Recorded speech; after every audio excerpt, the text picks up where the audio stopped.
All right, so we're diving into GPT 4.5 today. It's the latest update, and everyone's talking about it. Smarter, more natural, they say. hmm But we're going to take a deep dive into what's really changed, how it works, and if it lives up to all the hype. Yeah, there's definitely a lot of nuance to this update. It's not quite as simple as just smarter or more human. Right. So let's start with how they actually train this thing. Three main techniques they used: supervised fine-tuning reinforcement, learning from human feedback, Yeah. and the scalable alignment, which is pretty new. And each of those has strengths and weaknesses. So supervised fine-tuning. Think of it like teaching with a textbook. You give the AI a ton of labeled data, and it learns patterns, but it can be slow, expensive, and it might struggle when it runs into something new. Okay, so what about this reinforcement? Learning from human feedback, is that kind of like giving the AI a gold star when it does something good? Yeah, you could think of it like that, like training a dog. You reward the behaviors you want, and the AI learns to give answers that get positive feedback. The problem is, it might get a little too focused on just pleasing us, which could mean it doesn't get as creative or take risks. So it's like that friend who always agrees with you just so you don't fight. Eh, Not exactly someone you want to have a deep conversation with. Exactly.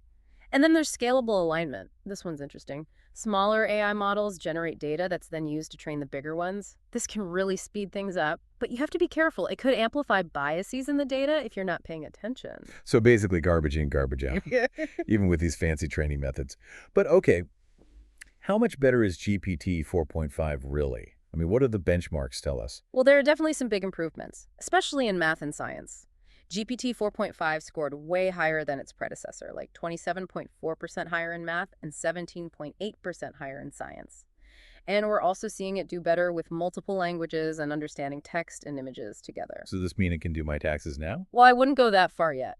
Okay, so maybe not a financial advisor yet. Yeah. But it's not the best in every single category, right? Right. It's good overall, but some models are still better for specific tasks. Like O3 Mini is amazing for complex problem solving and coding. And then there's Claude 3.5 Sonnet, another one to watch. So basically, the best AI tool depends on what you need it for. You can use Vellum evaluations to see how different models perform on specific tasks. So it's like standardized tests. They give you a general idea, Yeah, but they don't tell the whole story. exactly. Now let's get to the good stuff. One of the best things about GPT 4.5 is how much better it is at sticking to the facts. Way fewer hallucinations. So you're saying it's less likely to make things up? Give me some numbers. How much better are we talking? Okay, so in the Person QA benchmark, that's one that measures factual accuracy. GPT 4.5 went from a sad 28% to a pretty impressive 78%. Wow, that's a huge jump. From barely passing to almost acing the test. Exactly. And for you, that means you can trust it more for research, you'll see less misinformation, and you don't have to spend as much time fact-checking everything, so you have more time for more important things. Yeah, I can definitely get behind that. What else is going well? Well, it's definitely gotten better at conversation. It seems to understand emotional cues better and knows when to give advice or just listen. So it's not just about spitting out information. It's getting better at those subtle things that make human conversation work. Right. It's opening up possibilities for more natural interactions, like in Ah. creative writing or customer support. Yeah.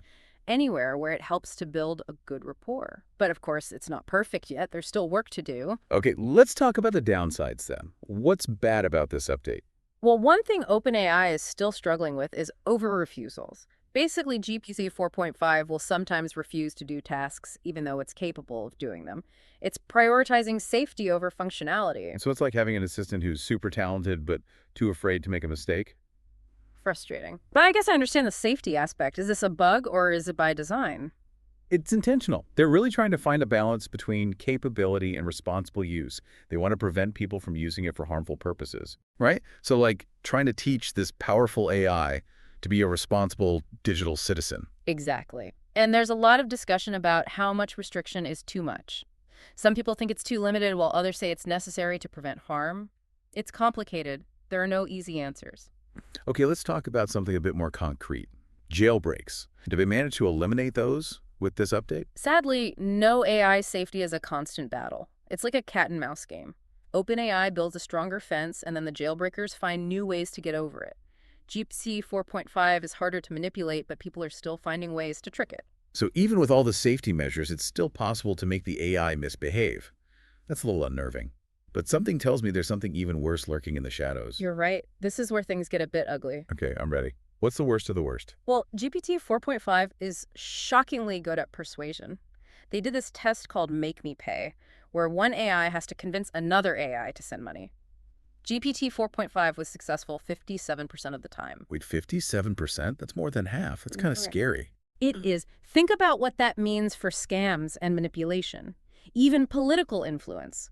Imagine an AI that can subtly nudge people towards certain choices without them even realizing it's a powerful tool that could easily be used for bad things. Okay, this is starting to sound like an episode of Black Mirror. Yeah, it's a valid concern. It really highlights how important it is to think about the ethical side of all this as the technology keeps developing. So with all these advancements, is GPT 4.5 the big revolution everyone was hoping for? Honestly, no. It's a significant improvement, but it's not a completely new paradigm.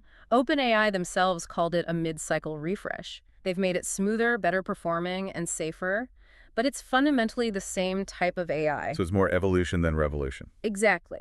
But the way they're talking makes it sound like they're working on something even bigger, these frontier models. Frontier models, what are those? They're supposed to be even better at reasoning, planning, and being independent. Imagine AI that's even more powerful and potentially more unpredictable. Okay, now things are getting interesting. Right.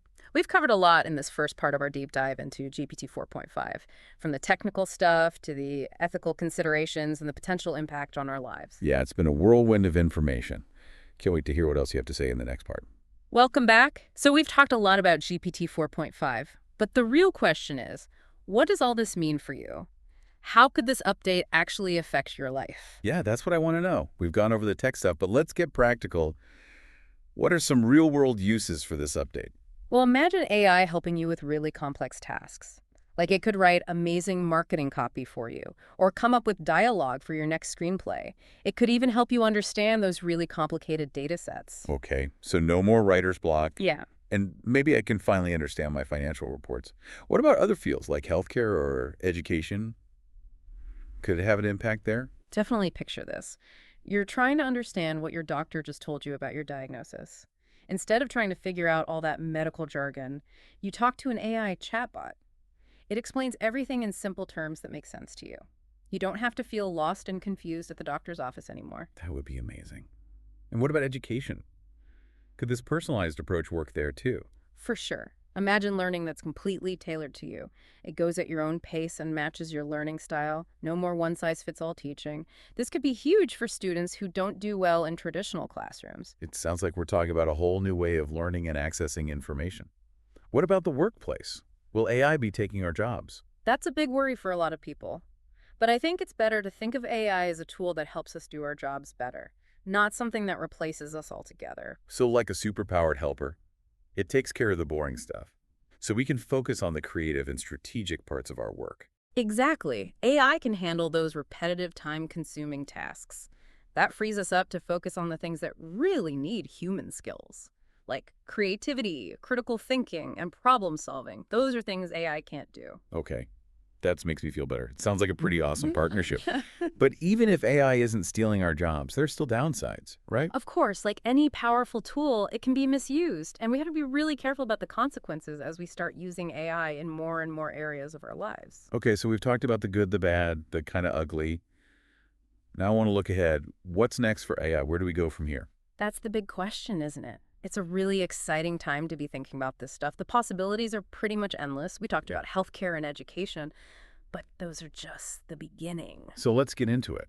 What else is coming down the line? Are we talking flying cars, robot butlers? Maybe not those things specifically, but we will probably see more and more blending of the physical and digital worlds. Think about it. AI-powered assistants that are built into our homes and offices. They learn our habits and needs and just start helping us out without us even having to ask. Like a super smart assistant that can predict the future. Exactly. And this could go way beyond our personal lives. It could be in our workplaces, our homes, even our cities. Smart homes, smart offices, smart cities. It sounds like a whole new world. It is. And while there are definitely some challenges to work out, the potential benefits are huge. This technology could help us solve some of the biggest problems facing the world today, like climate change and global health crises. Okay, so that's exciting, but also a little scary. There's one big question I have to ask. Is GPT 4.5 a step towards AGI, artificial general intelligence? Like, are we talking about machines that can actually think for themselves? That's the question everyone wants to know, and it's been debated for a long time. GPT 4.5 is definitely a big step forward for AI, but it's still nowhere near true general intelligence. So it's powerful, but it's still just a tool. No consciousness, no Mhm. self-awareness, like we have as humans. Right. It can process information and do tasks, but it doesn't really understand things the way we do. It doesn't have that human creativity or emotional depth. So no sci-fi robot takeover just yet. But even if AGI is still a long way off, we should start thinking about the implications now. Right? Absolutely. If we actually manage to create machines that are as smart as humans, or even smarter, it's going to change everything. We'll have to rethink what it means to be human. There are all sorts of ethical and philosophical questions we need to start addressing as a society. There's a lot to think about. It is, but it's also incredibly exciting. We're living through a period of amazing technological advancement, and it's up to us to make sure we use this technology for good, to benefit all of humanity. So responsible innovation, Mhm. careful development, and a constant focus on the ethical side of things. Exactly. The future of AI is in our hands. We have to make sure we use this power wisely. Well, that's a great point to end on, I think. We've covered so much in this deep dive into GPT 4.5, from the technical details to the potential impact on our lives, and the future of AI as a whole. It's been a fascinating conversation. I hope you've learned a lot. I know I have. It's definitely given me a lot to think about, and I hope our listeners feel the same way. The world of AI is changing so fast. It's more important than ever to stay informed and engaged, and to think critically about what it all means. Absolutely. Keep asking questions, keep learning, and never stop challenging the status quo. Great advice. Thanks for joining us on this deep dive into GPT 4.5.